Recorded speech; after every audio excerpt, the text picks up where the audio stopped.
ladies and gentlemen of all ages, boys and girls. Thank you for tuning in to yet another episode of Angry Meat Production. We appreciate you coming in and letting us be a part of your lives week in and week out. We hope to do our best to present you with something that your eardrums delight in. Whether you're looking at us on YouTube or Rumble, or listening to us on Spotify, Google, or Anchor, or any of the other podcast services that we are currently on or trying to get on. We thank you. And if you don't mind, at the end of every episode, stop by, leave us a comment, leave us a like. If it asks for 5 stars, we'll take 5 stars, even if you don't like us. 5 stars are what it's all about. With that being said, we hope you enjoy our attempt to make our advocation our vocation. Ladies and gentlemen, let the games begin. We here at Angry Me Production want to thank our sponsor, Mobile Notary Mindy. She's certified with the National Notary Association. She's also bonded and E&O insured. She offers a wide range of services including wills, powers of attorney, medical documents, healthcare proxies, living wills, certification of trust, assignment of personal property, HIPAA waivers, advanced healthcare directives, and 99 verification. You can find her on Facebook, TikTok, and Instagram at Mobile Notary Mindy.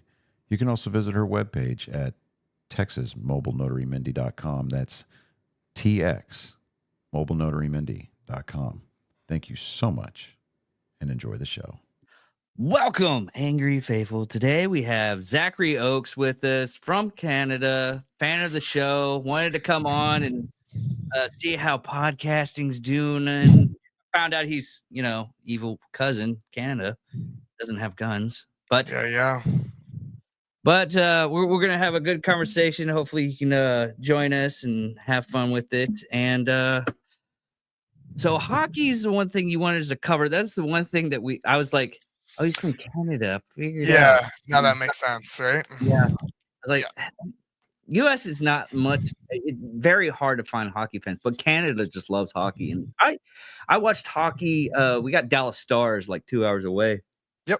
I used to watch them like constantly, and then I just got bored with it. Not because it's just my life stuff and everything. I try to catch up with stuff like that, but everyone right now it's like NFL. I mean, flavor of the month type thing, especially when you're running a sports show. It's just you got to keep up with a lot of stuff, and I'm pretty much the starter of this whole podcast and everything, and I go from like politics, sports, comic stuff, all types of nerd stuff,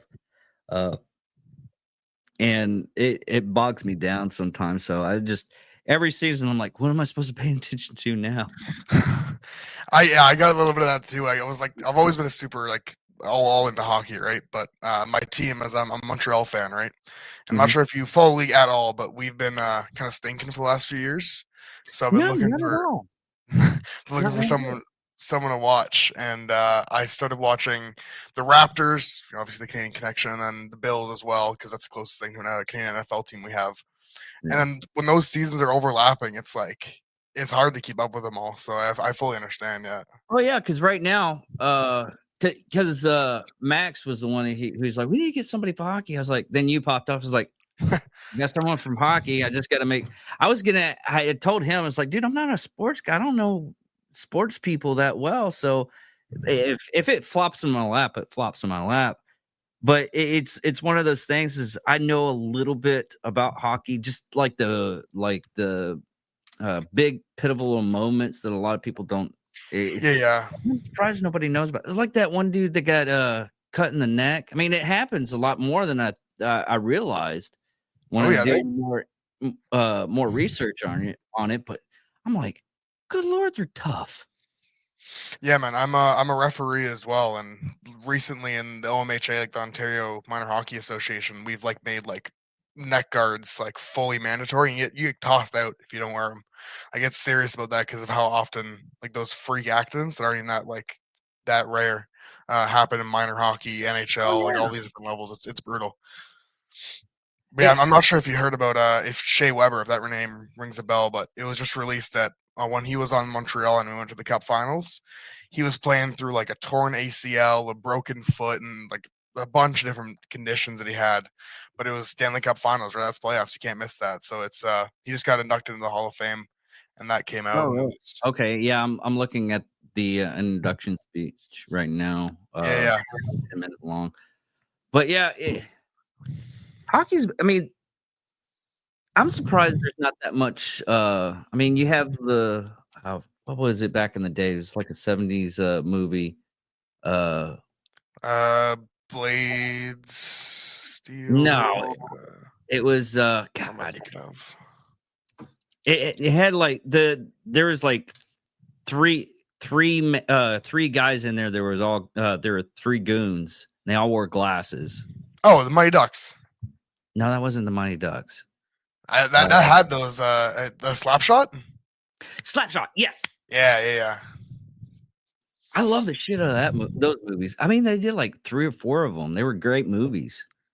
I only ever saw the first one just because I a little past my time, so I was more into like the Goon, the one when Goon released. That was a great movie. Yeah. That was a great hockey movie for like my Watched that generation. one.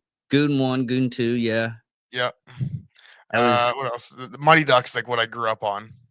yeah. Those movies were absolutely awesome. Still in my favorites to rewatch on like a night off, right? I don't want to watch something like I should pay full attention to, just throw them on the background. Those movies Yeah. are awesome.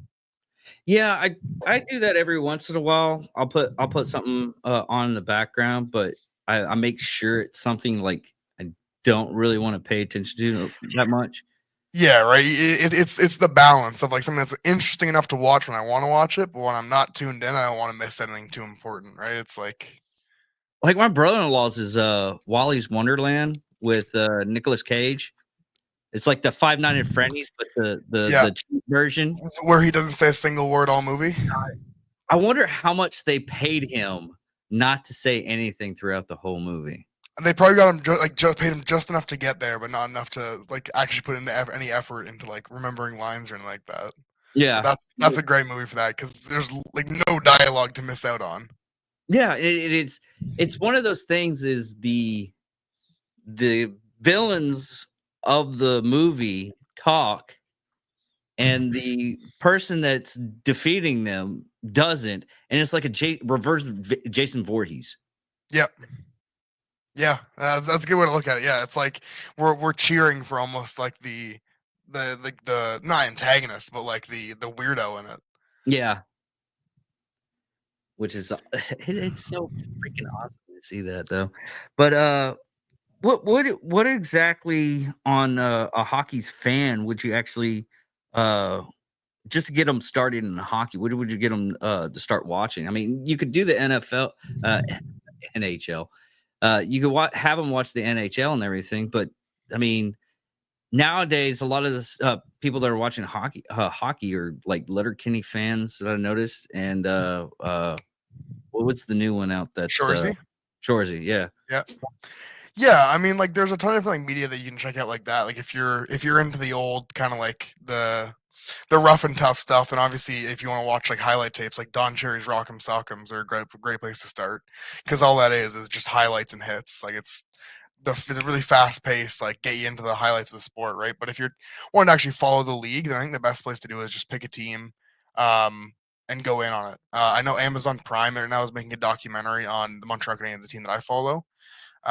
They're releasing episodes on our season last season, which was not pretty. We didn't finish too high, but it's a really well made documentary. So if you want to follow a team, that documentary would be a good place to start. But yeah, as you mentioned, Shoresy is hilarious. That's a good way to get into the sport. So sad. Honestly, every one of those things though, as I can't get into, they're too slow for me. That's fair. My comedy has to be fast. The slowest I've had for comedy was Red Dwarf. I'm not familiar with that one. Dude, it was made back in the 90s. It's pretty damn old. But honestly, to get into hockey, the best thing to do is find a local game if you can and go to it. Because I believe that hockey is the best sport to watch live. I've been to a ton of different live events, and obviously my bias is as a hockey fan, right? But It's We actually so have, like, a electric minor live. we actually have, like, a minor team here in Wichita Falls, Texas. I'd go It surprised me. if I've you got time. gone to a couple of games, but it's, like, hit and miss because half the time they lose funding one year and they find funding the next year. Yeah. So, it's one of those things. Well, it's mostly minor leagues, stuff that happens too. Anytime you have, like, a minor league, you're always losing audience. But I love just watching it and getting get up front as close as you can. Especially those cheaper like minor league games. Like I don't know, I was watching the Hamilton Bulldogs and they were still the Hamilton Bulldogs. Like I had to connect on the team, right? But I was still getting in on games that she couldn't get me in for like $25 tickets at Glasside Canadian, which is like unreal for like a night of like really high quality hockey, like right below the NHL. Yeah, so like it's definitely not the most accessible sport, both playing and watching, but I think the best way to get into it is to go watch it live because like it hooks anyone I've ever taken or anyone ever introduced that way. It's so electric. What's really funny is the most popular sport in the world, and you have to like know about it, is cricket. Oh yeah. Dude, someone told me that. I was like, bullshit. It's like LeBron James has like 82 million viewers at a time, or subscribers, or whatever you want to say. You go to the cricket person, 281 million. Yeah, like it's massive and it's coming over to North America like by like quicker and quicker. Yeah. And like honestly, I've tried to watch it. It's not my cup of tea watching it, but playing it, it's fun to play if you've never played it. It's a great time. The only sport that's not originally from United States, but I played was rugby when I was younger. Dude. I'm glad I did it, but I've done like stupid stuff in my life because I also did like bareback bronco riding. Yeah. I'll never do that again. Oh man, I did bareback horse riding when I was like 12, and I'm still recovering from that. So I can't even imagine the bronco. That was that's rough. Dude, I did it when I was in the military, and I hit the head, cracked like 3 ribs, had to go to the hospital because I thought I broke a couple of ribs. Yeah. And and I had my command staff like, how'd you break your ribs? Were you in a fight or something like that? No, I was working on ranch for 2 days, 2 weeks off of leave, and we went to a rodeo and they got me on a horse. What? You're supposed to talk to command about that, blah blah blah. I was like, oh yeah, I forget. Your military property, blah blah blah. It's like, I forget. That was not military property. I was in the bull. That was that bull's property. He was throwing me around like that. Yeah. He treated me like he's a little bitch. That's funny.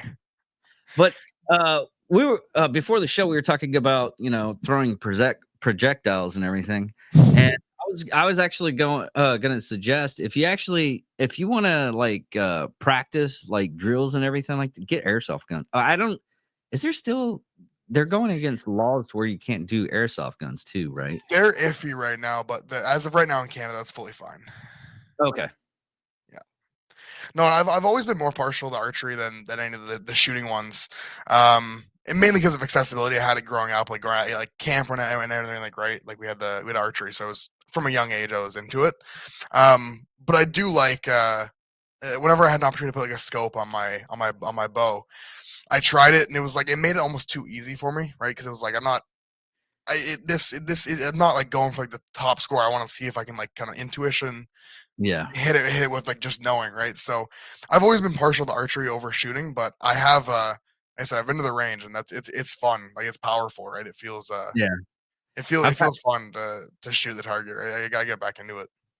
I've had people that went out and they're like, oh, I'm against guns and everything. I was like, well, I'll start you out with something simple. Just go with 22. He's like, well, 22 doesn't do that much. I was like, 22 is like the go-to for most serial killers. I think he's pretty good. He's like, really? I was like, yeah, statistically 22. You get a there's a lot more murder cases with 22 than you would actually imagine. Well, yeah, I assume it's the easiest thing to get, right? It's the easiest thing Oh to yeah, I can get like a bucket legally of or illegally to get it. So that makes sense. yeah. I can get like a bucket for like a probably $100. That bucket's like full of ammo. Yeah, it's I think it's like ridiculous. 2,000 rounds. That's such a foreign concept to me up in Canada, right? Like I said, like we've pretty much cracked down on all handguns. Which, I was saying before the show, I'm definitely more on the gun control side of things, where I think there should be like regulations, but the stuff we're doing up here is ridiculous. Like, at what point do you is it too far? Right? Like, so like they're for control or what am I looking at? Self-defense. What I'm looking for. Yeah. Right. Like I don't think anyone should own like a fully automatic assault rifle. I think that's way too far. But like, even a lot of people that are know what they're doing. I'm in the realm of knowing fully automatic. It's not even fun. Like I said, it was prior service. I got to shoot a couple of fully auto guns, rifles. They're full auto capability. Even 3-round burst, it's boring because it goes like that, but it doesn't take. Even special forces and everything tell you it's like $4 for pussies. You gotta learn how to focus and get precision on that. Which I was about to say, because you lose the precision, right? You lose the entire Yeah. like point of like shooting for aim or shooting for action, that because you're just lighting up the whole target. Yeah, the only reason why you need something like that is if like the fire is on the left side, you need the left side just to get rid of it. Yeah. But here it's like the big difference in a lot of people are I talk to is like, well, Second Amendment, you can own whatever. I mean, we can technically own a cannon if we wanted to. It's a foreign concept to a lot of people. It's like, why would you own a cannon? It's like, why would you not want a cannon? Yeah, if I had enough space to own a cannon and shoot a cannon, I would own a cannon. Dude, okay. You know the I don't know if you know anything about U.S. history, especially Texas history. Texas history has the Gonzales flag with the cannon on it. It's like take it or die. So let's see if it looks familiar to me.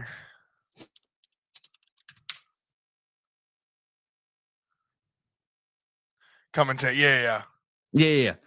Well, a lot of, I mean, even the cannon on the flag is a huge cannon. You know how big that cannon is? Yeah, about that size.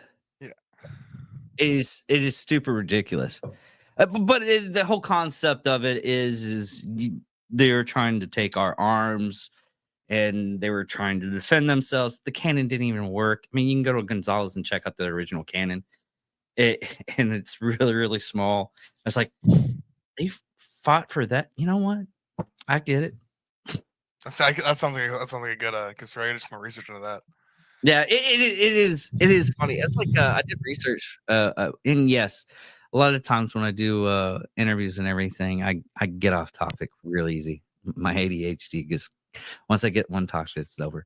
But going back to the registration and everything, or restrictions of here's the good side and the bad side of it. Bad sides, we can end up like Canada, and the good side is less people that are mentally ill has handguns or any kind of firearms. Yeah, like honestly, the bad side is end up like Canada, and the good sides end up like Canada. If you look at it from two different lenses, right? Because like bad side, you end up like Canada, too much restrictions, but then you also end up with not like hardly any mass shootings, like you said, like mentally ill people getting these guns and doing these despicable acts with them. But we don't have that much in Canada. Like anytime it happens, it's this huge, like at most once a year thing that happens. Like it happened, I think, Nova Scotia. I want to say 2 years ago. And it was like national news, like everywhere you heard about it for like weeks. In the States, it happens a few times, like sometimes a few times a day, depending on like school and stuff like that, right? So like it's ridiculous. We don't have, we okay. I found out doing research and everything that a lot of the stuff actually it happened. A lot of people are just like the main one was like Columbine 1997. That's where it flared up. What had happened was there's actually a little bit more in that between like the 80s and 70s that a lot of people didn't talk about because it wasn't prevalent in the news. But once you got like national news organizations and everything, it became more prevalent. Whenever one happened, it was like, oh, it's top story. And like, basically, my opinion on it, school shootings bad. Yes, of course, we should have like security stuff happening for schools. Even if we didn't have like guns, I mean, they can come in with knives, rocks. But it's one of those things. Crazies is always going to go out there. You should secure the area first because one, they're kids; they're not going to be able to defend themselves. And most of the teachers in my day, most of my teachers were women that were pretty much pushing like 50 to 60. Yep. I didn't really have any young teachers or anything. And would they defend us? Yes, they would defend us. But you only have like a small amount of those women. And it's also like you can't really just like implement the gun control laws that anywhere else has on America and expect it to instantly solve itself, right? Because of how many guns there already is in the states. Like no matter how many buyback programs you put on or how illegal you make owning guns, they're out there in the environment, right? They're out there in the communities out there, and like people like you own probably multiple firearms, and that's fine. But there's also for everyone like you, there's probably a few people that are, like you said, we were talking about earlier, like the people that shouldn't have a gun that already have guns. So you think someone like that is just going to give it back because there's a buyback program? No, like there it needs to be handled with much more care and much more like consideration than people think. I think a lot of times they're like, oh, just put regulations on that'll solve everything. It's too far gone for that, right? It needs to be a much more complicated process if you want to put these restrictions on. And that's where it becomes into more like banning specific guns, banning like I know like attachments and modifications have been a huge hotspot over the last few years about what's happening and what's been banned. But that's where I'm kind of out of my zone. I don't know too much about the specifics of what like is being banned on guns in terms of, like I said, the modifications and attachments. But it's definitely a lot more complicated than just ban this, ban that. Yeah, I mean, a lot of the stuff that's being banned is ridiculous to the point. Right now, the biggest weirdest thing that you could have on your weapon it's not restricted in my state. You can Texas is one of those good old boy states to where you can have a cannon. Of course, you can have a trebuchet too. So I'm on my point. Maybe one day I might get a trebuchet.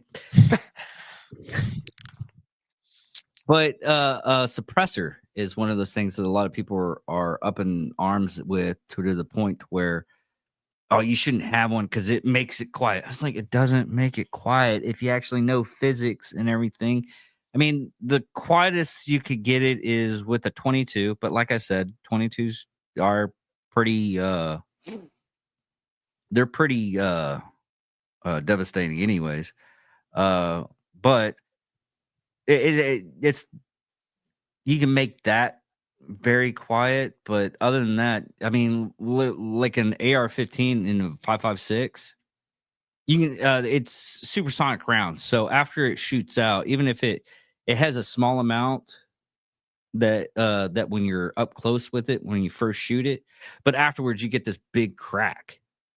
It's like cracking a whip. You can still hear it no matter what. But even with subsonic rounds, it's still the same case to where you're still going to hear something.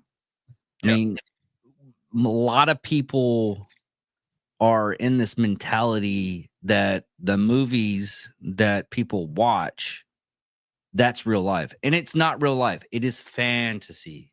Yep. It's completely fantasy. We had one congresswoman here in Texas, which she passed away like this year. And I don't know what we had some kind of big shooting or something like that. I mean, like you said, it does happen a lot in not Texas, for sure, but we do have like big time here in the United States, mostly in Chicago and bigger cities. And what she was saying is something that the person that is ignorant on firearms, she's like, an AR-15 costs about like 10 boxes, 10 full boxes, and shoots 50 caliber ammunition. I was like, I mean, if you take the 50 cal, the M01, then yeah, that's like 35 pounds, but it's not like 10 boxes.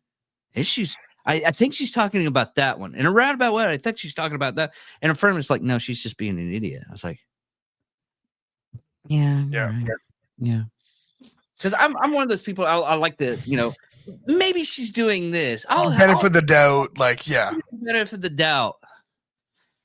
Yeah, it's tough, right? When you have, it's a bad look, right? When you have someone who's clearly so uneducated on what they're trying to make the laws on or anything like that. And as a huge like technology guy myself, everyone saw it when the CEO of TikTok was on getting questioned by I forget who it was, but it was like this board of people from America, and half of them were 80-year-old old guys who have no clue what they're talking about, asking this Singaporean dude if he works directly for the CCP and everything, and they like, is TikTok spying on us? And he'd say no, and they'd just say like, oh yeah, sure it isn't. Like yeah, they have no clue what they're talking about, right? Like, yes, TikTok can access your Wi-Fi. That's how apps work. They access your Wi-Fi to use it, right? Well, the main, okay, if you're not an idiot like they are, I use TikTok. Now, do I know that there's a lot of stuff that TikTok actually does, and it does have a program in it to where it records keystrokes. Yep. Now, if you were in a security area to where you had to learn a lot of how to secure your stuff a little bit better, that was a bad idea. I know that was a bad idea. But looking back on it and seeing, can't say I've seen the full program, but I've seen the full program. And the reason why they do it is because what you're likely to type up sometimes, it doesn't, unless the app is up. Yeah. That's when it actually reads your keystrokes. Because it's figuring out what you're trying to look for. And it's trying to make it easier on you. It's like how Google, once you Google something, it's on all your recommended ads and everything. Yeah. Yeah. And Google does the same thing. Facebook does the same thing. All the social medias do that because they're trying to get the ad revenue and get it fast as possible, or just sell that ad data. And it's personal data. A lot of people are like, "Oh, you do this." I mean, there's a phone out there that all it does is text, call people, and I think you can make your iPhone do that. There's software in your iPhone that's designed for like specifically for like elderly people who aren't very tech savvy. All it does is it turns your phone into like like an old BlackBerry, where all it does is it has like your app store, so you can download other apps and you can take it out of this mode if you want.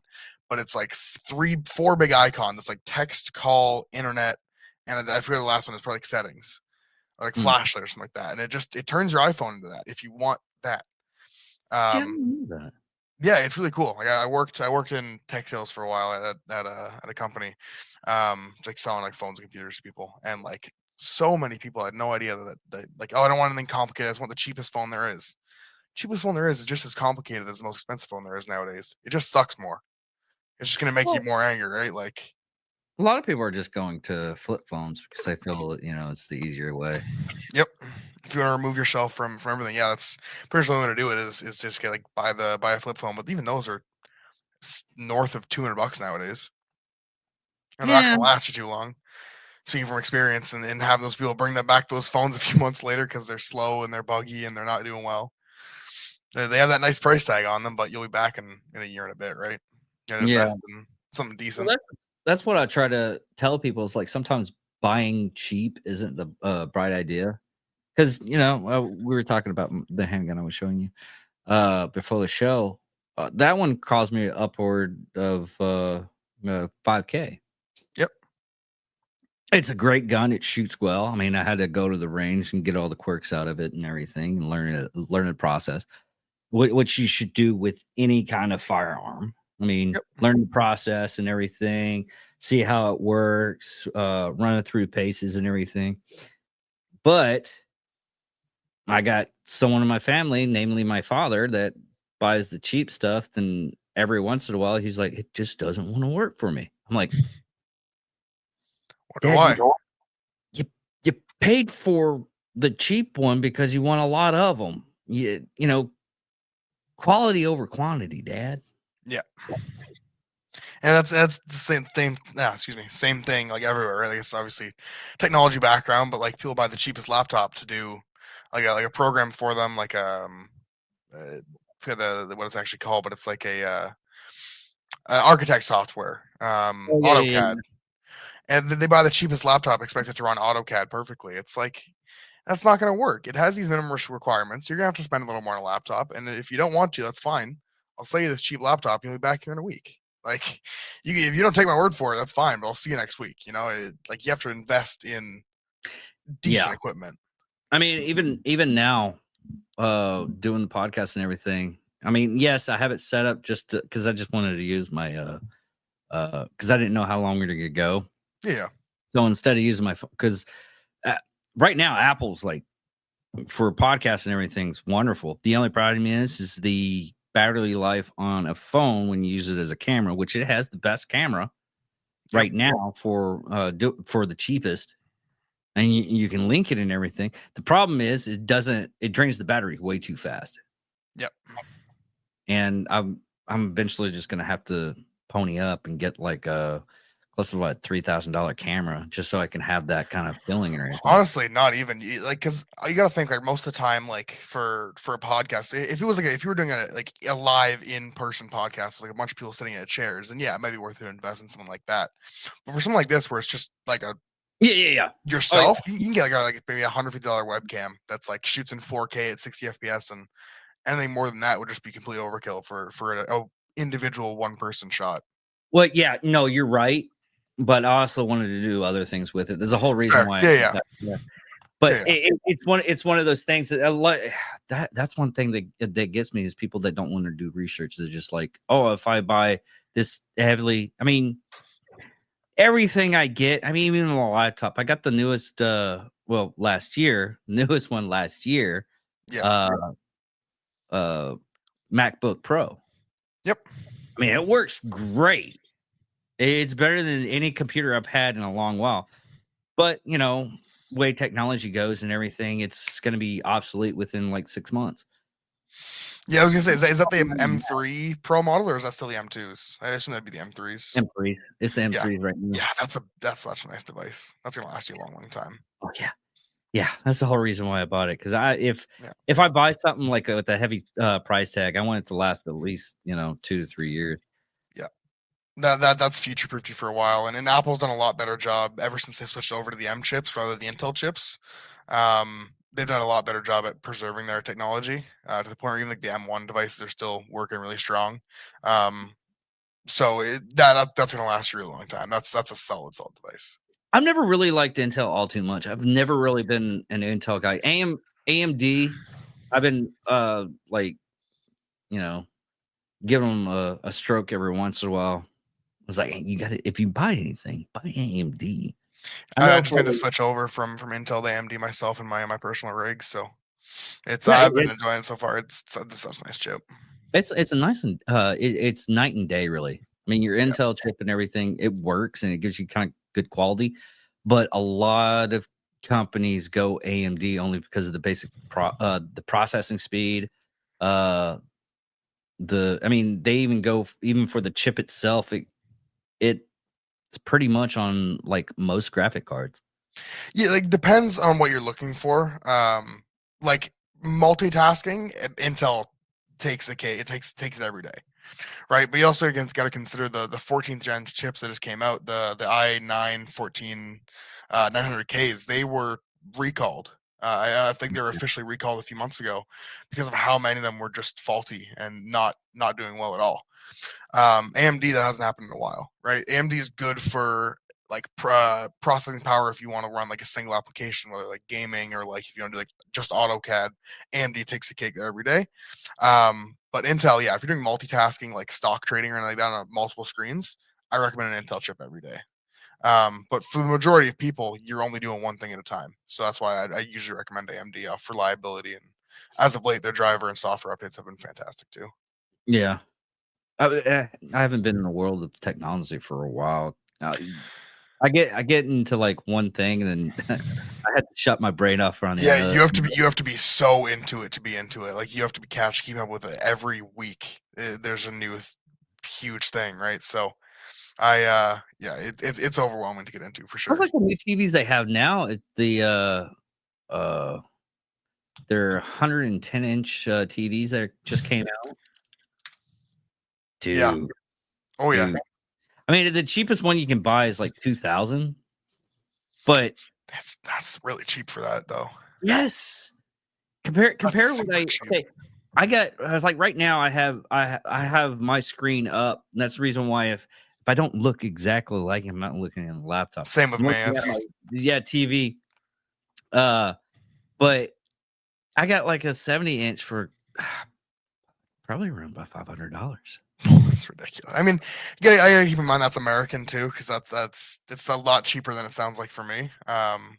But yeah, like working in the stores, we had like the 98-inch that just came out, and we had it on display, and it was like $8,000. It was like 8K, and it was Samsung. It was amazing, but like 2K for 100+ inches. Doesn't matter how good the quality is. You're probably sitting far away from it anyways. I don't know. I mean, kind of want to see that dick and have it like. So as long as it's 4K, which is the standard nowadays, that's fine. Yeah, you want to see the veins. Yeah, exactly. Yeah. You gotta make sure you make it every pube, you know? Yeah.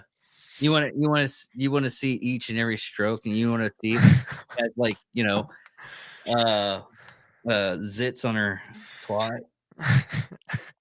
and you were in again. You were saying, "Don't call me angry gooner," and this is what we're talking about.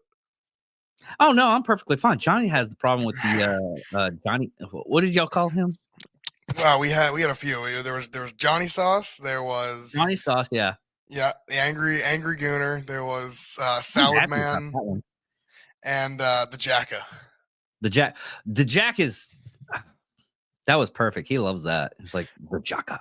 Yeah, that was awesome. That was just me and my buddies were in Discord just watching a bunch of different streams. We came across you guys, and it was just you were giving it back to us as much as we were giving it to you, and that was awesome. Yeah, every once we don't have that many commentators or anything in the background, so when we get something like that, we'll have fun with it. It's just Johnny's not used to it too much, so he gets kind of because after a while he'll get he hates new stuff. That's the only thing that I feel that anytime it's new, his first instinct is to hate it. And then he brings, and then like the next moment he comes up, he's like, "That was actually pretty good. I actually enjoyed that." It's like, what the fuck? I love him. I love him to death, though. But sometimes certain little aspects come in, and I'm like, "Dude, really?" But it's funny at times. Of course, I have the same little quirks he gets pissed off at a lot. He says, "How many shows do you guys do? You guys do the sports one on Monday." Mm-hmm. You have this one that's more like personal. Yeah. And then is there another one? Yeah. Psychos and Sociopaths comes on every Saturday. And I usually just, sometimes it's long, sometimes it's short. But that one's basically serial killers or fucked up stuff that's gone on in the world. Yeah, like true crime stuff. Like, yeah. Like the only reason why I know what the name is, but the actual it's the Nanking massacre, and that's what Japan did. There's another name for it, and I can't say it because algorithms and everything. I see that one. Yeah. Yeah, the one you can't say. Yeah, Yeah, the only one. That's yeah. But that one, and yes, I started doing like type ropes on the wordage on the serial killer ones because there's a lot of words that'll get flagged and push you. Unalive instead of that. Yeah, all that stuff. Yeah. Yep. Or you can't even say sexual assault. No. Which is sad because a lot of the stuff that I talk about has that in it. I went from like the R word to sexual assault, and that's still bad. And I was like, what word do you want me to use? And it's weird, right? Because like if you're talking about something like that, like in And it's supposed respect to be to educational. educationally, then it almost feels like you're underplaying how awful and deranged these people are if you're just saying like if you have to use these like unserious phrases, right? Like you're talking about a serial killer and you have to say that he unalived people. Like that doesn't sound like serious at all, right? It sounds like you're making a mockery of it. But because like the censorship that you have to do, it forces you in these situations. Well, it's not really censorship to the point. It's okay, it's ad revenue censorship. That's the only way to describe it. Yep. It's not really censorship because the reason why they're doing it is because they want ad revenue. Oh yeah, and you can't blame them, right? Well, you can because okay, look at the biggest opponent of this. There is two of them that I've usually used. One is Dean Snyder. Dean Snyder is not Motley Crue, Twisted Sister. He's the lead singer of Twisted Sister, and he went into Congress and said, "Hey, these are the freedoms we have, and you want to stop it." And usually they get it. They do a little like bow to it. That's the reason why we have a maturity little tags on CDs back in the day. Yep. Or disc or whatever. And me personally is doing the whole McCarthy era stuff to where comic books had the comic book code for like from the 50s to I think the close to like 75.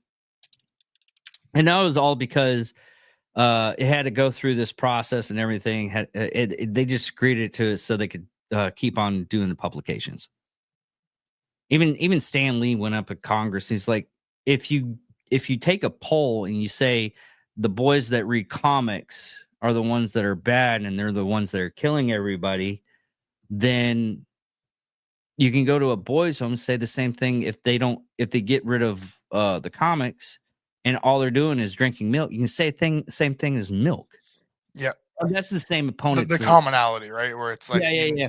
If you're looking for conclusions, you can find them. Yeah. But nobody wants to come up with the conclusions. Sometimes they're fucked up in the head. Yeah. I mean, there's a fine line to where people.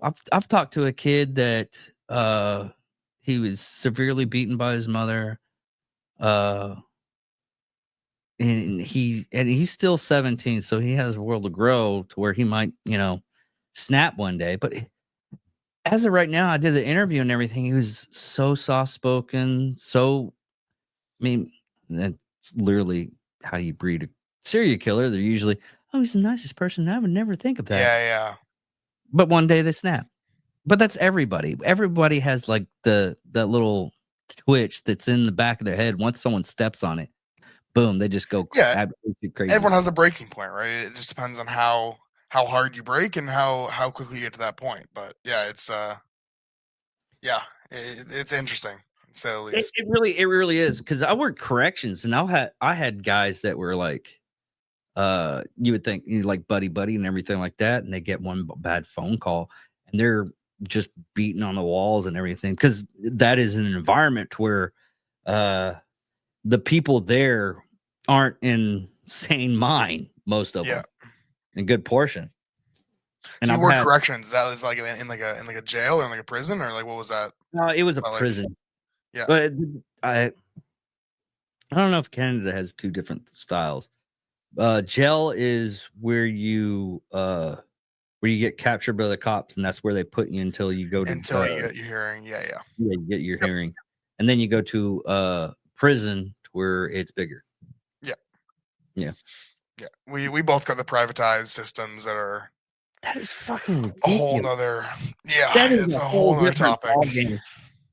I didn't work privatized, but I did work for some people that worked privatized prisons, and they said, dude, it's so stressful only because the basic fact is we're told to write people up as much as possible to keep them in jail or keep them in prison.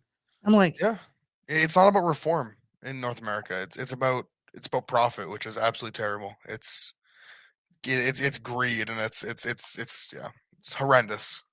there's certain aspects of, there's always two sides with something, and that's what a lot of people don't understand. Like, like what you're saying, it's like greed shouldn't be in a prison system. It should be in reform. Totally agreed on that one. But in the hindsight, greed does help populate innovation too. I want money, so I'm gonna,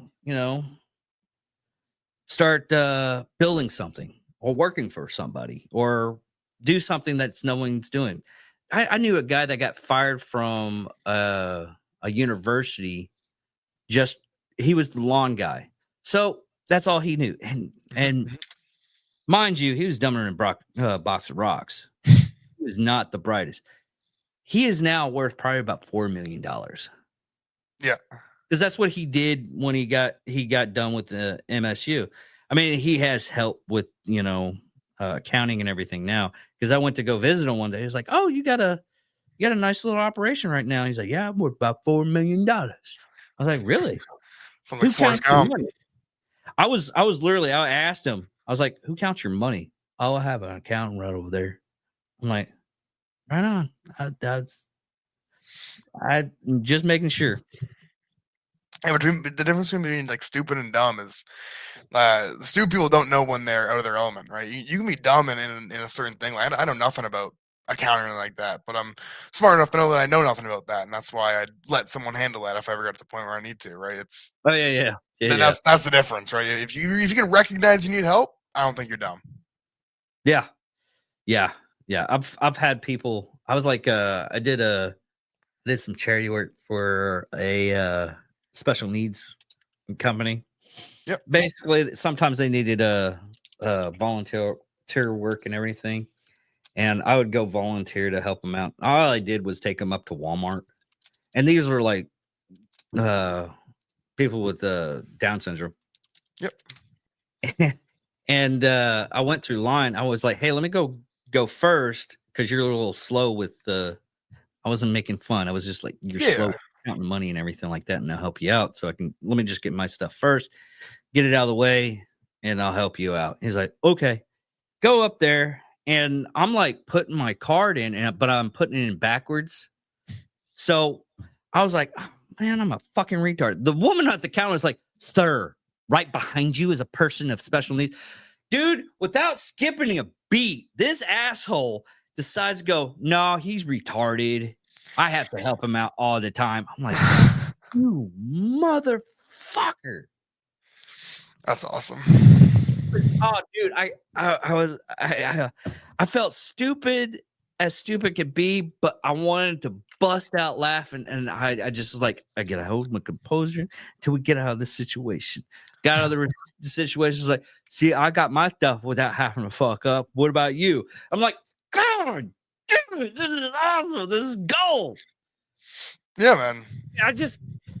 That's one thing that a lot of people just need to do every once in a while is just go help somebody out. And sometimes you just have a good time. And especially me doing like helping out like special needs, because I've always my mom was advocated about me doing it only because she her best friends and everything that took care of her because she had a hard life with her family, and they took care of her and they had a special needs kid. But she made sure that I was like, treat them as people. 100%. Exposed at a young age and educated, and it's very, very important. Yeah.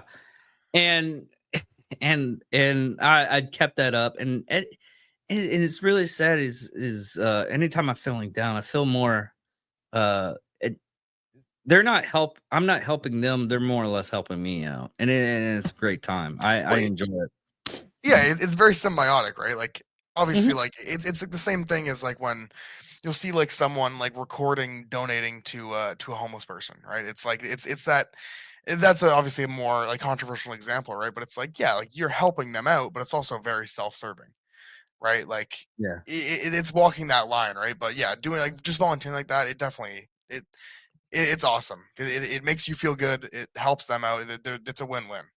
Yeah, those videos though, they're a catch-22 because I like watching those too.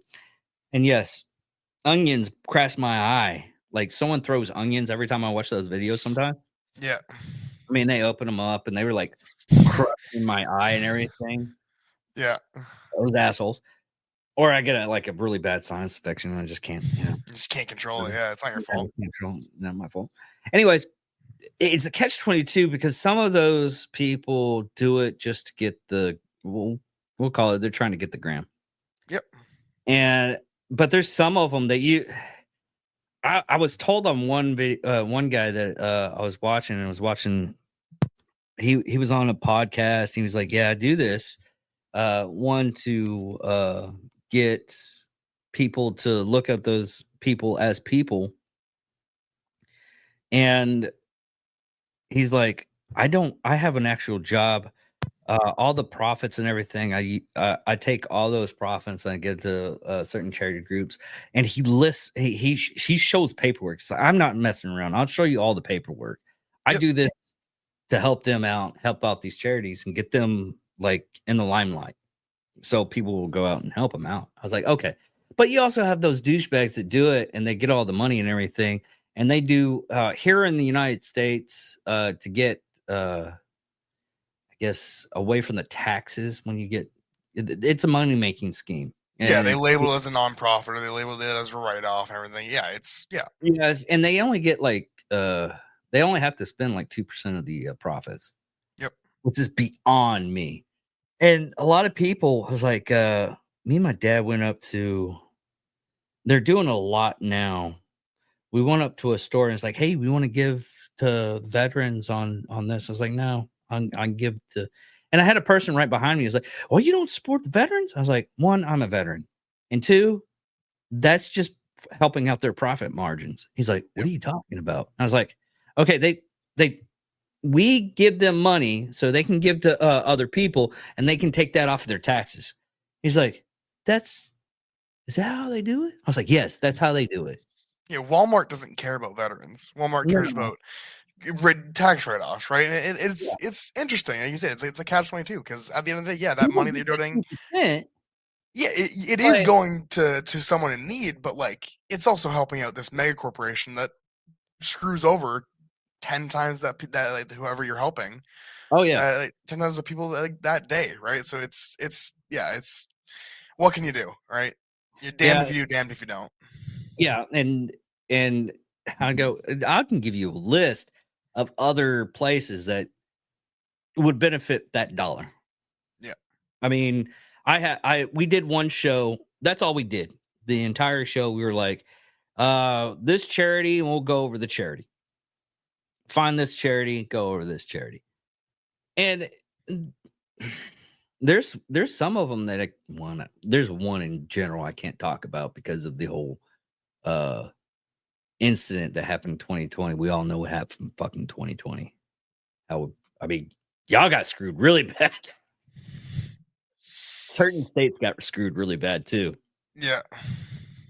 I mean, that's another thing that I've been wondering. Hey, I mean, just now, having someone from Canada, I don't want to talk about that, but I want to talk about the whole restriction on speech that y'all have with your with the social media. Like, if I put this up and you say something,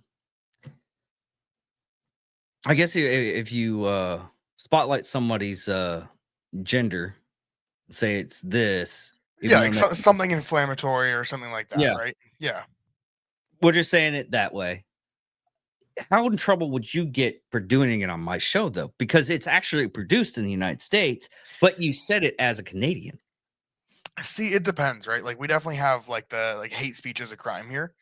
Um, so it's not like the full like free speech, but at the end of the day, it's not like unless someone is like actively pursuing me, nothing's gonna happen.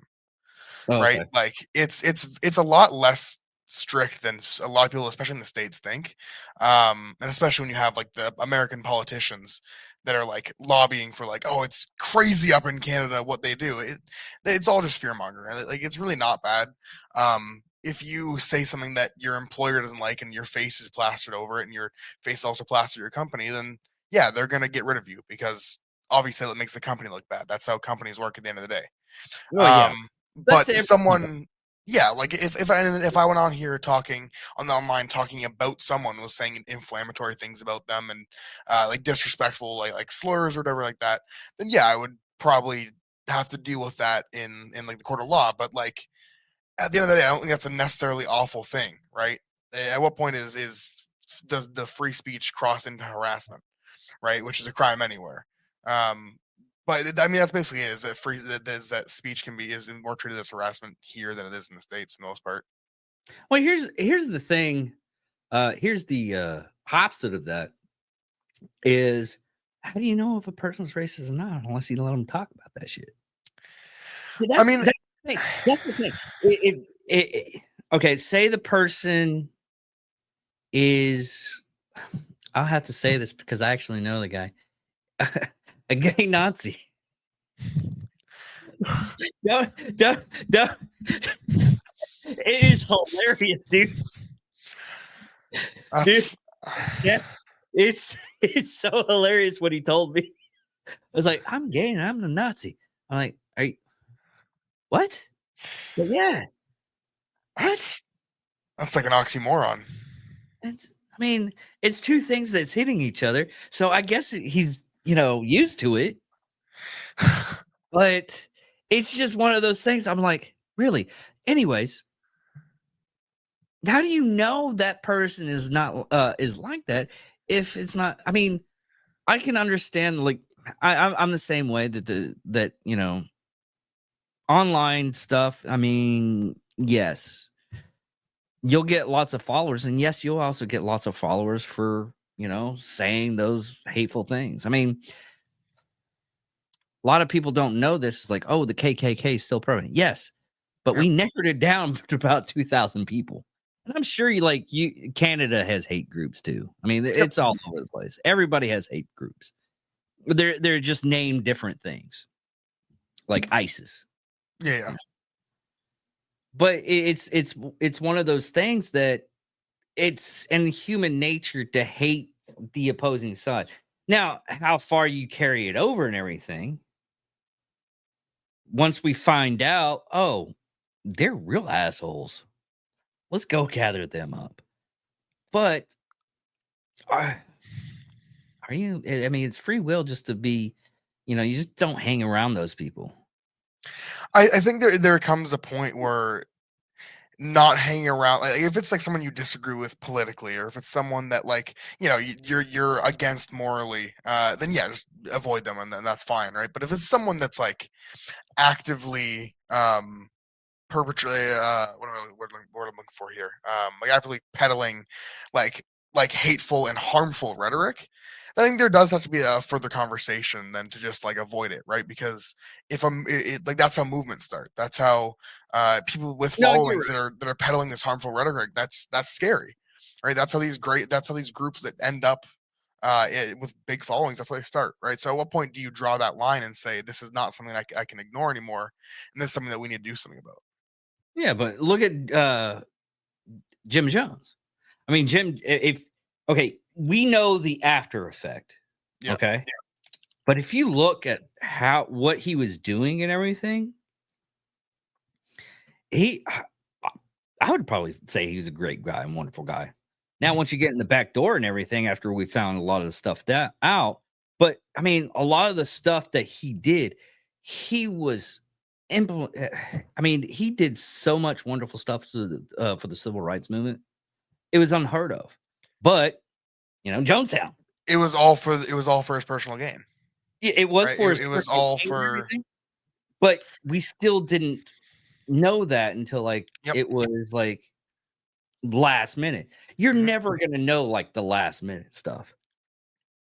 And But that's fair, but I think when it's more obvious than something like Jonestown, where it's like, and with Jonestown, that's a whole different can of worms, right? But yeah, when he's doing it through like positive actions, like you said, like supporting the civil rights movement, that kind of stuff, that's a lot harder to see. But like if we were talking about what we were talking about before, where it's people like pushing that very hate. obviously harmful stuff, and it's a lot easier to cut that at the source, right?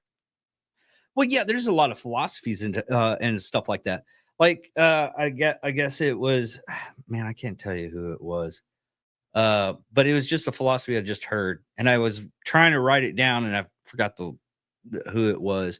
But Yeah. it was a guy in Germany. They came for the right, and I said nothing. They came for the Jews. I said nothing. Then they came for me, and I didn't have anybody to speak for me. Yeah. Yep. It's like the famous tweet where it's like, I never thought leopards would eat my face, says the person who voted for the leopards who eat people's faces party, and it's Yeah, like it's the same thing, right? Where it's I've never seen that one. That oh, one's it's hilarious. It's so funny. I think it all comes it comes from, I think it was a woman talking about some politician tweeting something that was very anti-woman, very like take away like birth control rights, something along those lines. But it was like she was like, I can't believe this is the person I voted for, and it's like this guy's been like spewing hate for years. You just didn't think it would affect you, and now it does, and now you want pity. It's like, boy who cried wolf type stuff, where it's just, yeah, I never thought leopard would eat my face, right? yeah. That's an interesting one. That It's night funny. happened. Enough to check it out. Yeah.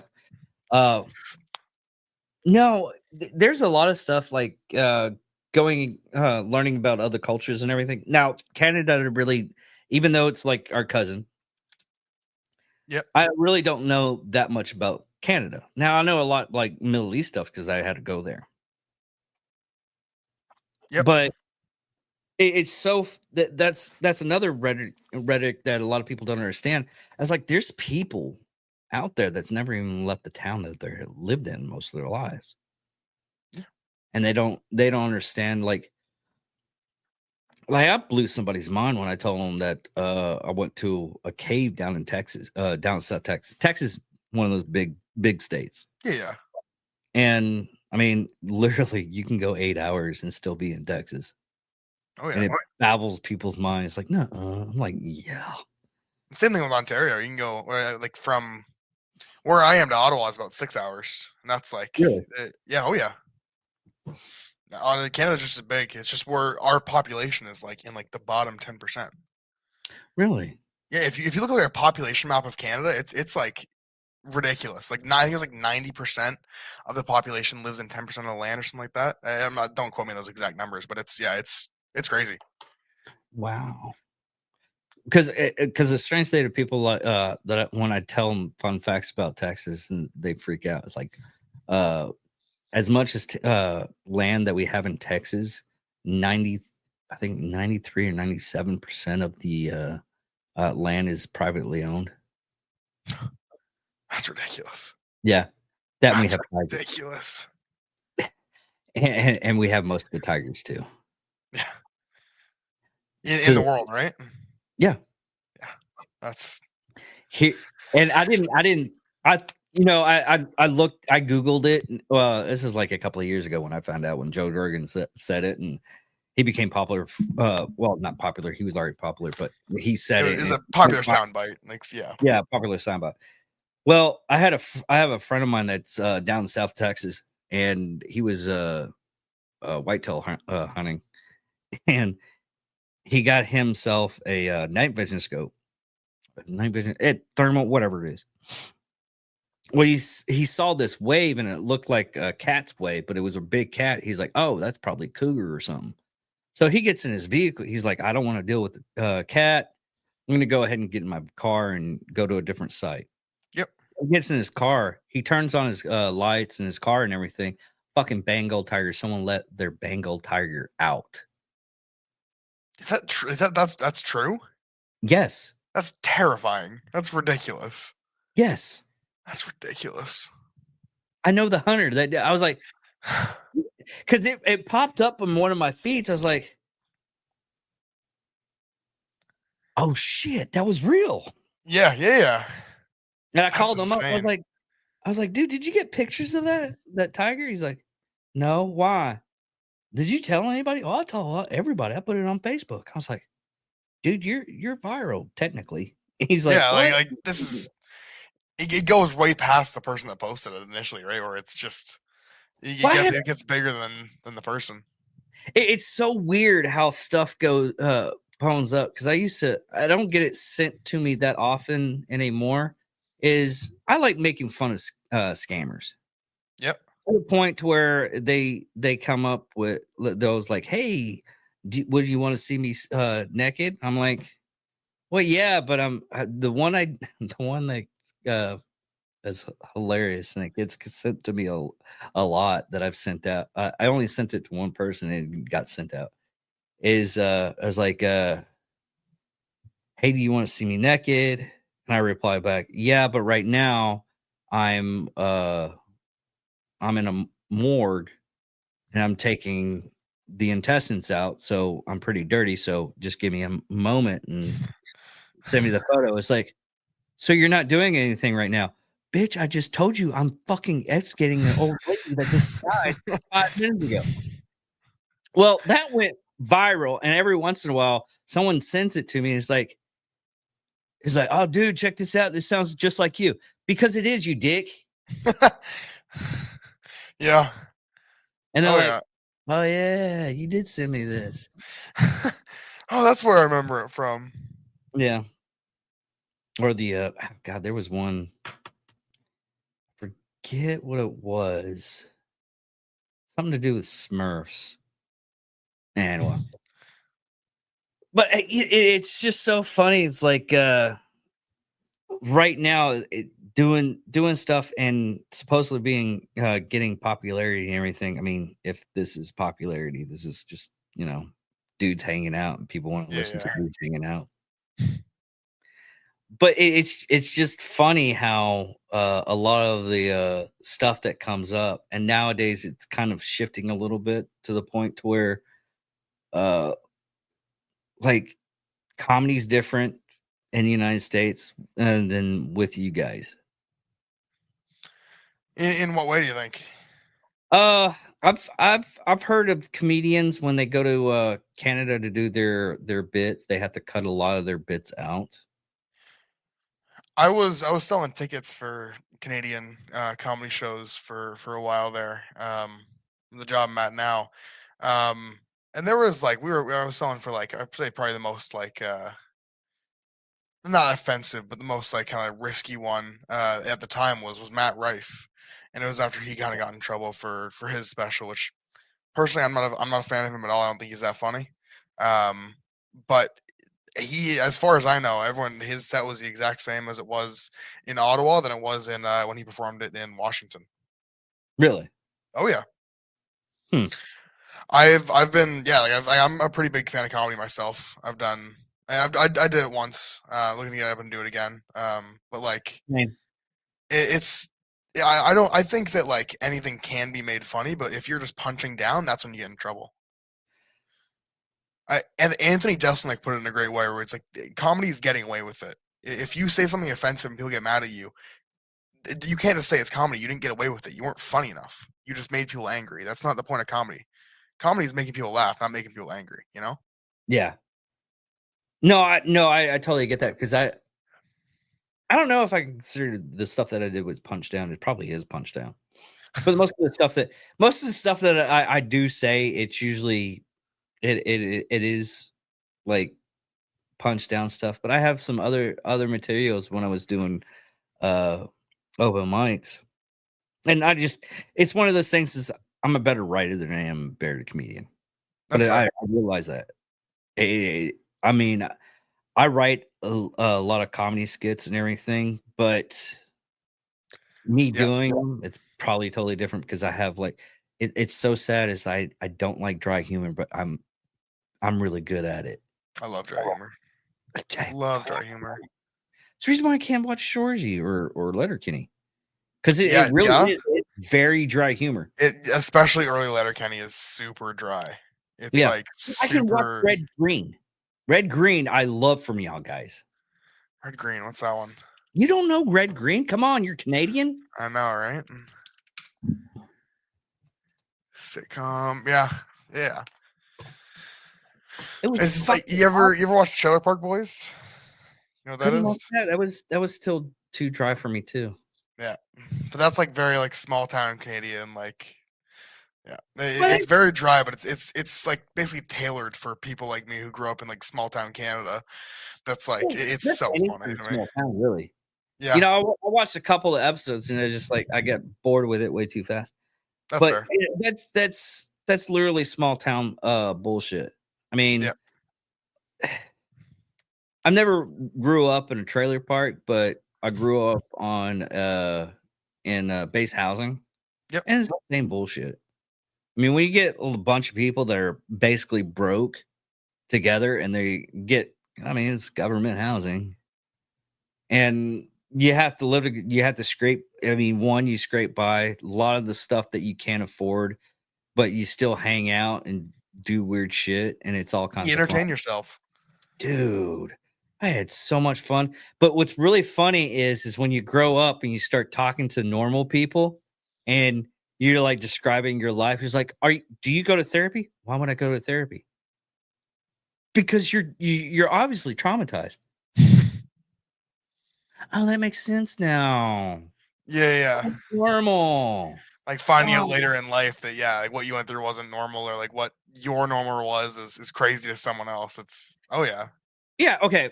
The worst case scenario, and if it sounds like I'm just talking low on it, it's because I lived it. My mom committed suicide, but it took me years to find out what manic depressive was. She was addicted to opiates. It was like early 2000s, so opiates were the craze, and she was prescribed it, and because she had lower back problems, she had a slip disc. Well, it eventually escalated and she ended up committing suicide. But when I think about most of the time frame of my childhood, she was in and out of psychiatric ward a lot. My dad just stuck with it. I'm like, oh yeah, she was always crazy, huh? My dad dealt with a lot of shit, and even now, when I was like, I don't visit with my family all too much other than my biological father. And it's all because of the basic fact of he's been in a horrible fucking thing. I'm not gonna get away from him. He says some stupid shit. Nothing like racist or anything like that. Just sometimes I just think that he doesn't think what goes through his head. Yeah. And I swear I think because Alzheimer's runs in the family. I think he needs to go to the hospital for that and start work on it. But it's just one of those things that you just realize when you grow up and you're like, you mean that wasn't normal for you? How Yeah. do you know? Yeah. Like cheap, like I was like, this will be weird because I never had poutine, but my version of poutine was chocolate biscuits and chocolate gravy. I'm surprised I'm not diabetic. I'm surprised I'm not diabetic. It was liquid fudge. Yeah. Okay. Over carbs. Over carbs. I'm surprised I'm not diabetic. And my family once is like, hey, you're the cook and everything. You know how to do cooking recipes and everything. Could you do that? I was like, you guys are my dad's a diabetic. I'm like, no, I'm not making that for you. Clearly is hot fudge. Basically, you're taking it's a donut. It's basically with if you take the gravy, you're just really heating it up, and it's one notch from like a chocolate donut. Yeah. but it's over biscuits. Is it delicious? Yes. Are you gonna have diabetes? I'm surprised I don't. Yeah. I'm surprised anytime I well, nowadays it's anytime I have sugar, I get massive headaches. So I mean it's the whole reason why I stopped doing sugar in the first place. So it's just that's another thing that's weird about learning of other people's cultures and everything is the food difference. Oh yeah. Like, I think North America and Canada and the States not too different, like overly.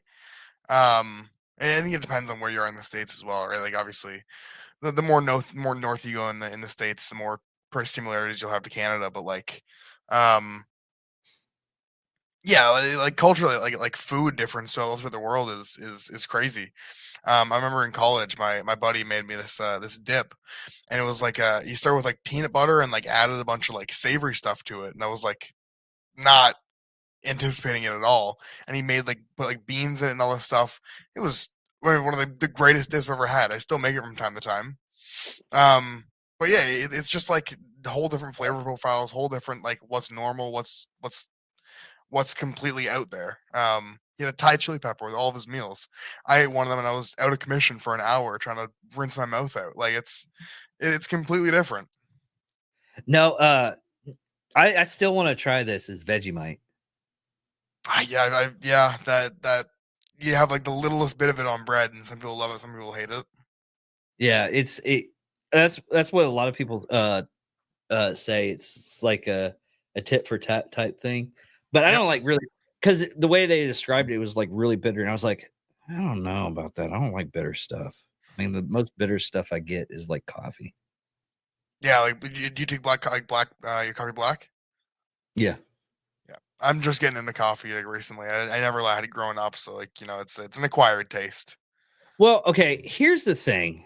When you start doing coffee, if you want to go bougie and everything, get you a Chemex, get you a one of those inductive coffee pots. Yep. Don't boil the water because you'll overboil the water. You can overboil the water, but get an inductive. It is just to make it a perfect cup Oh, of it's a coffee. chemistry. It is chemistry. I Yep. mean, you're rehydrating the molecules, and it takes, I think, the time frame to making my coffee because I grind my beans. It takes probably about 10 minutes. I mean, usually you just coffee ground, bomb, you're done. Yeah. But just do the steps and everything. Get you a coffee grinder, grind the beans. It tastes totally different. And once you start doing that, you can go to like coffee places and you can taste the difference. Yep. Because I went to Dunkin' Donuts one time because I was down in San Antonio, and it was right in the corner. It's like, hey, dude, you want some Dunkins? I'm gonna go get some Dunkins. I'm just making fun. And we went to Dunkin's and I got the coffee and I drank it. I was like, I'm a coffee snob. Damn, this is shit coffee. He's like, Yep. yeah, it is. I don't know why we could have gone a couple of blocks more. And that's the thing nowadays is there's like a plethora of coffee shops now. Oh yeah. I mean, there's the Dutch coffee, White Buffalo coffee, Starbucks, Black Rifle coffee, Dunkin's. There's a couple more.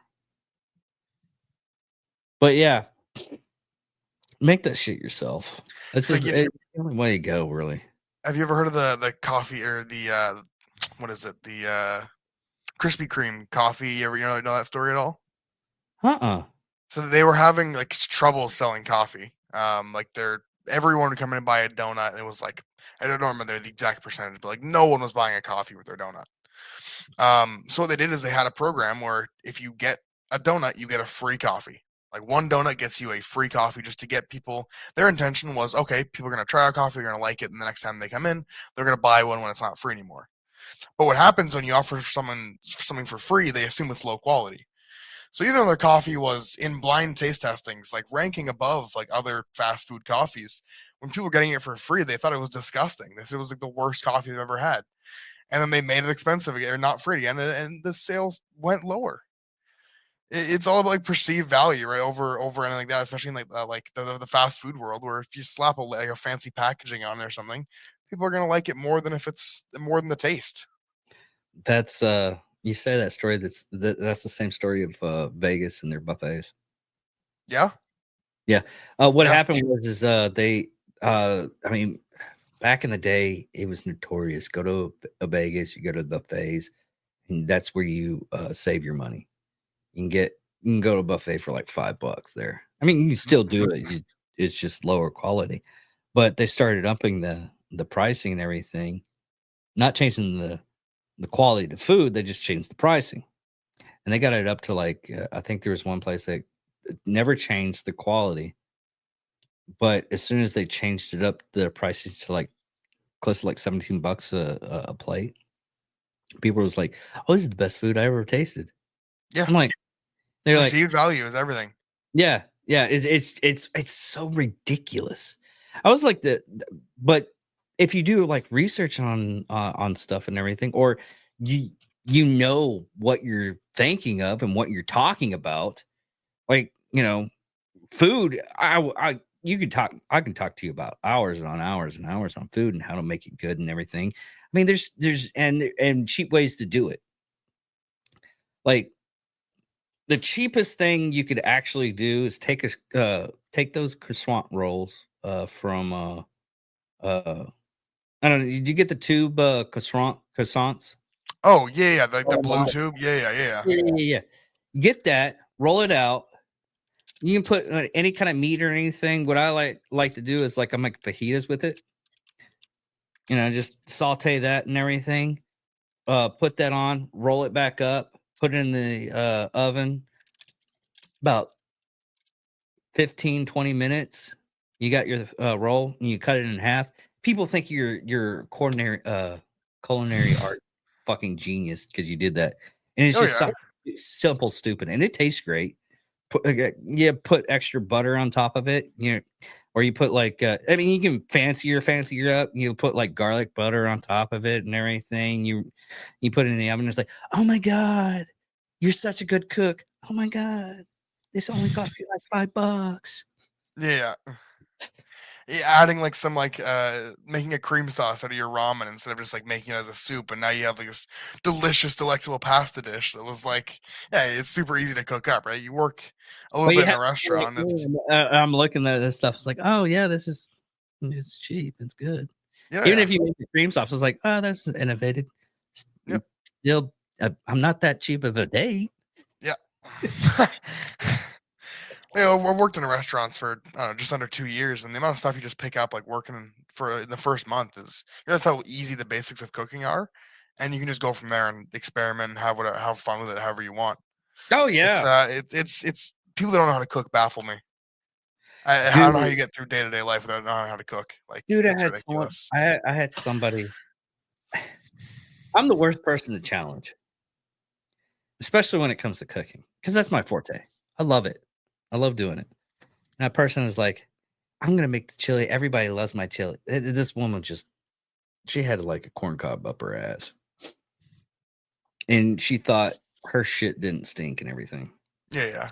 She made this chili. I was like, I had the chili. I was like, oh, okay. She's like, everybody likes my chili. It takes me so long. It does this, blah, blah, blah. I was like,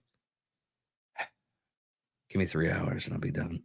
She's like, 3 hours. I made my chili and I handed it to her and she ate it. She's like, oh my God, this is so delicious. And I make mine thick. She made Yeah. hers watery. Who in their right mind makes watery fucking chili is a fucking crime against humanity. They should be Yeah. slapped automatically. As soon as you see like a little bit of water like trace onto the top of it, you take it, you put it down, you say your thank yous, and you slap the shit out of them because they don't know how to fucking make chili. Oh yeah. If you can't grab like a piece of cracker or anything and dip it, Yep. you don't know what you're doing. You got to be able to use like a slotted spoon and have like a solid like, you shouldn't flood through. You should be able to take that spoon, put it in the middle, and it sticks there. Yeah, doesn't sink through. No, God. Yeah. And she was like appalled that I was just like, how's your chili better than me? One, I was an expert chef in the military and not saying much. I mean, I have awards. And it's not because, I'm the world's greatest chef or anything like that. It's because I read the recipe, I do the recipe. If it looks wrong to me, I change the recipe. It's about innovation. Taste as you go. Yeah. Yeah. I'm a perfectionist with any kind of art or any kind of creativity. Anybody that is creative, they're a perfectionist. And sometimes, and here lately, I'm like, maybe I'll just draw back a little bit and just let it go. But it just appalls me when people say something's good and it's obviously not. It really does. I mean, it's all like subjective too, right? Because it depends on what you were raised on. If you're raised on like really poor cooking, then probably like the slightest innovation, the slightest like amount of like spices on chicken or something is gonna blow your mind, right? If you're raised on dry chicken, and the first non-dry chicken breast you ever gonna get, it's like what would be average to me or you is probably that person's like best ever chicken they've ever had, right? No, So I it's got all that. like I got that. I got people have different taste. yeah, But I'm also that same person that grew up with like the best dinner was like a slice of cheese and bread, and we cooked it underneath the stove because the oven was gas powered, and it was like toast, but it Yeah. just had cheese on it, and you had like that little brown cut.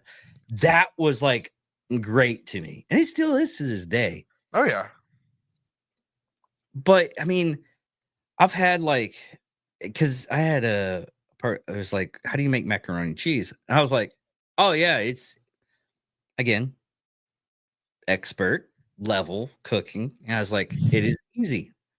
How Yeah. do you want your cheese? Well, how do you want your macaroni and cheese?" It's like, "Well, how hard can it be? It's just macaronis and cheese." I was like, "Okay, if you want to get the fucking box, get the fucking box." And yeah, they're like, "Is there a different way to make it?" I was like, "Yes, but it takes time and effort." They're like, Yeah. "Really?" And they're like, they were like, "Okay, how do you know how to make macaroni and cheese?" And you asked me how I made my macaroni and cheese. They're like, "Well, yeah, I get it from the box. I just get it and just mix it up and everything." I was like, "Okay, we're gonna go to the store." We go to the store. I pick up like 3 different pieces of cheese, milk, macaroni.